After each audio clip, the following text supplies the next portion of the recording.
বাংলাদেশে জঙ্গিরা কি এপারে ঢুকতে শুরু করে দিয়েছে? বড়সড় নাশকতার ছক কষছে তারা। এই আশঙ্কার মধ্যেই বাংলাদেশে হিন্দু নিপীড়ন যখন অব্যাহত, তখন ভয়ের পরিবেশের মধ্যেও সাহসিকতার মূর্ত প্রতীক হিসেবে উজ্জ্বল সন্ন্যাসী চিন্ময় কৃষ্ণ দাসের আইনজীবী রবীন্দ্রনাথ ঘোষ। ভয়ের দেশে হিন্দুদের আশার আলো তিনি। আমরা থাকার অর্থ হলো ওখানে আমরা লড়াই করে বাঁচবো। আমি তো লড়াই করছি ওখানে কোর্টে, লড়াই করছি যখন যেদিন তারিখ পড়েছে আবার 2 তারিখ, ওই 2 তারিখের আগেই ফিরে যাব আশা করি। বয়স 70 পেরিয়েছে, কিন্তু অদম্য জেদে হার মানাতে পারেন বয়সে ছোট অনেককেই। বাংলাদেশে যখন একেবারে কোণঠাসা সংখ্যালঘুরা, যখন প্রায় প্রত্যেক দিন আক্রমণ, নির্যাতন, এমনকি প্রাণ দিতে হচ্ছে হিন্দুদের, তখন ধৃত সন্ন্যাসী চিন্ময় কৃষ্ণ দাসের হয়ে লড়ে যাচ্ছেন 74 বছর বয়সী রবীন্দ্র ঘোষ। আদালতে বারবার হেনস্থার মুখে পড়েও লড়াইয়ের ময়দান থেকে কোনোভাবে সরে আসতে চান না। তাই প্রস্তুতি নিচ্ছেন 2রা জানুয়ারি শুনানির জন্য। অনুকূলে করার জন্যই তো আমরা বাংলাদেশে থাকি। এখন পালিয়ে আসলে তো কোনো লাভ হবে না। এটা উপরওয়ালা ভগবান বা যেই হোক না কেন, তার নির্দেশে আমরা কাজগুলো করি।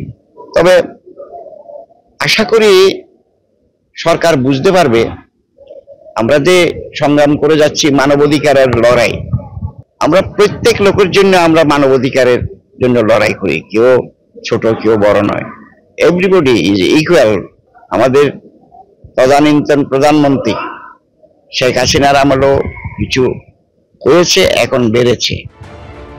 হাঁটুর সমস্যা নিয়ে অনেকদিন ধরে ভুগছেন, তাই চিকিৎসা করতেই সস্ত্রীক ভারতে এসেছেন।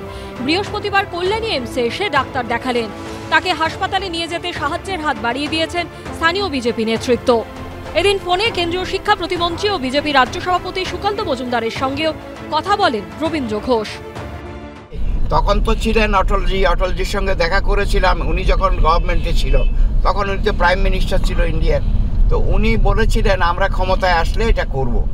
এটা এখন তো হচ্ছে, যা হোক, ইজ এন ইন্সপিরেশন, এবং আমরা এটা কন্টিনিউ করে যেতে চাই। ঠিক আছে রবিবাবু, চিকিৎসা করেন। নমস্কার। যদি কোনো অসুবিধা হয় আপনি দিল্লিতেও আসতে পারেন। না, ওনারা তো যথেষ্ট আমাকে নিয়ে যাচ্ছে এখন হাসপাতালে। হ্যাঁ, ধন্যবাদ, নমস্কার। ঠিক আছে। গত মঙ্গলবার রবীন্দ্র ঘোষের সঙ্গে দেখা করেছিলেন ভারত সেবাশ্রমের বেলডাঙ্গা শাখার প্রধান কার্তিক মহারাজ। তার সঙ্গে ছিলেন বিজেপি নেতা অর্জুন সিং, কৌস্তব বাগচিরা। আর এদিন ফোনে সুকান্ত মজুমদারের সঙ্গে কথা বললেন বাংলাদেশের প্রবীণ আইনজীবী। বর্ষিয়ান আইনজীবী, উনি লড়ছেন চিন্ময় কৃষ্ণ প্রভুর মুক্তির জন্য।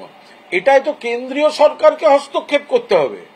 কার্তিক মহারাজ শ্রদ্ধেয় ব্যক্তি, তিনি পাশে দাঁড়িয়ে ছবি তুলতে পারেন, কিন্তু তিনি বাংলাদেশে ঢুকে কোনো হেল্প করতে পারবেন না।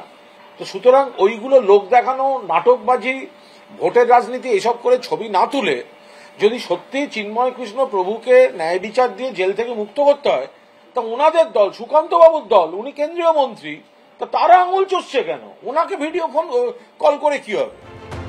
রবীন্দ্র ঘোষকে নিয়ে এই বাংলায় যাই রাজনীতি হোক না কেন, বর্তমান পরিস্থিতিতে এই মানুষটার লড়াইয়ের দিকেই তাকিয়ে রয়েছেন বাংলাদেশের নির্যাতিত হিন্দুরা। সুজিত মণ্ডল ও অর্ণব মুখোপাধ্যায়ের রিপোর্ট, এবিপি আনন্দ।